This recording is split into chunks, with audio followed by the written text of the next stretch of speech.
வணக்கம். முதல்ல புதுச்சேரியில் வாழ்கிற வழக்கறிஞர் சங்கத்துக்கு என்னுடைய பணிவான வணக்கத்தையும் அன்பையும் சொல்லி உங்களை பாராட்டி மகிழ்கிறேன். ஒட்டுமொத்த பெண் குழந்தையை பெற்றெடுத்த பெற்றோரின் சார்பில் ரொம்ப அழகான விஷயம் செஞ்சுருக்கீங்க. இன்னைக்கு இதே மாதிரி தமிழகத்தில் இருக்க வழக்கறிஞர் சங்கமும் இது மாதிரி ஒரு அறிவிப்பை தெரிவிச்சிங்கன்னா எல்லா பெற்றோர்களும் உங்களுக்கு காலமெல்லாம் கண்ணியப்பட்டவர்களாக, வணக்கம் சொல்லுவவர்களாக, அன்பு மிகுந்தவர்களாக நாங்கள் இருப்போம். அது துபாயில் மாதிரி அவ்வளோ கடுமையான அந்த கொலை குற்றவாளிகளை, அந்த கற்பழிப்பு செய்தவர்களை நடு ரோட்டில் வச்சு கல்லை வச்சு எரிஞ்சு கொள்கிற அளவுக்கு இல்லாட்டி கூட இந்த மாதிரி சின்ன சின்ன விஷயங்கள் நீங்கள் சொல்லும்போது, வழக்கறிஞர்கள் சொல்லும்போது எங்களுக்கு ஒரு சிறிய ஆறுதலாக இருக்கும்.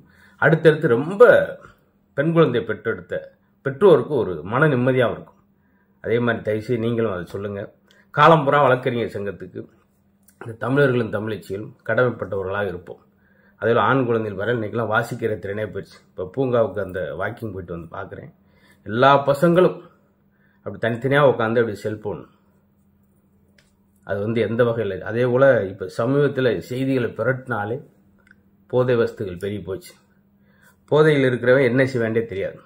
அதனால் பெண் குழந்தை வெளியே நடமாட முடியாத சூழல் இருக்க இந்த மாதிரி சூழலில் இந்த புதுச்சேரி வாழ்கிற வழக்கறிஞர் சங்கம் மாதிரி நம்ம ஊர்லேயும் குறிப்பாக இந்த சிறுமிகளுக்கு ஏற்படுகிற அந்த பலாத்காரத்துக்கு, அந்த குற்றவாளிக்கு நாங்கள் உறுதுணையாக இருக்க மாட்டோம் என்று சொல்லி நம்ம தமிழகத்தில் வழக்கறிஞர்கள் தயவுசெய்து அந்த அறிவிப்பை வெளியிடுங்கள்.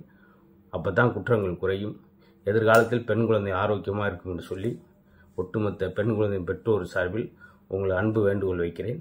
நன்றி, வணக்கம். முதல்ல புதுச்சேரியில் வாழ்கிற வழக்கறிஞர் சங்கத்துக்கு என்னுடைய பணிவான வணக்கத்தையும் அன்பையும் சொல்லி உங்களை பாராட்டி மகிழ்கிறேன். ஒட்டுமொத்த பெண் குழந்தையை பெற்றெடுத்த பெற்றோரின் சார்பில் ரொம்ப அழகான விஷயம் செஞ்சுருக்கீங்க. இன்னைக்கு இதே மாதிரி தமிழகத்தில் இருக்க வழக்கறிஞர் சங்கமும் இது மாதிரி ஒரு அறிவிப்பை தெரிவிச்சிங்கன்னா எல்லா பெற்றோர்களும் உங்களுக்கு காலமெல்லாம் கண்ணியப்பட்டவர்களாக, வணக்கம் சொல்லுவவர்களாக, அன்பு மிகுந்தவர்களாக நாங்கள் இருப்போம். அது துபாயில் மாதிரி அவ்வளோ கடுமையான அந்த கொலை குற்றவாளிகளை, அந்த கற்பழிப்பு செய்தவர்களை நடு ரோட்டில் வச்சு கல்லை வச்சு எரிஞ்சு கொள்கிற அளவுக்கு இல்லாட்டி கூட இந்த மாதிரி சின்ன சின்ன விஷயங்கள் நீங்கள் சொல்லும்போது, வழக்கறிஞர்கள் சொல்லும்போது எங்களுக்கு ஒரு சிறிய ஆறுதலாக இருக்கும். அடுத்தடுத்து ரொம்ப பெண் குழந்தையை பெற்றெடுத்த பெற்றோருக்கு ஒரு மன நிம்மதியாகவும் இருக்கும். அதே மாதிரி தயவுசெய்து நீங்களும் அதை சொல்லுங்கள். காலம்புறா வழக்கறிஞர் சங்கத்துக்கு இந்த தமிழர்களும் தமிழச்சிகளும் கடமைப்பட்டவர்களாக இருப்போம். அதில் ஆண் குழந்தைகள் வர இன்றைக்கெல்லாம் வாசிக்கிற திறனே போயிடுச்சு. இப்போ பூங்காவுக்கு அந்த வாக்கிங் போயிட்டு வந்து பார்க்குறேன், எல்லா பசங்களும் அப்படி தனித்தனியாக உட்காந்து அப்படி செல்ஃபோன், அது எந்த வகையில். அதே போல் இப்போ சமீபத்தில் செய்திகளை பிரட்டினாலே போதை வஸ்துகள் பெருகி போச்சு. போதையில் இருக்கிறவன் என்ன செய்ய வேண்டிய தெரியாது. அதனால் பெண் குழந்தை வெளியே நடமாட முடியாத சூழல் இருக்க இந்த மாதிரி சூழலில் இந்த புதுச்சேரி வாழ்கிற வழக்கறிஞர் சங்கம் மாதிரி நம்ம ஊர்லேயும் குறிப்பாக இந்த சிறுமிகளுக்கு ஏற்படுகிற அந்த பலாத்காரத்துக்கு, அந்த குற்றவாளிக்கு நாங்கள் உறுதுணையாக இருக்க மாட்டோம் என்று சொல்லி நம்ம தமிழகத்தில் வழக்கறிஞர்கள் தயவுசெய்து அந்த அறிவிப்பை வெளியிடுங்கள்.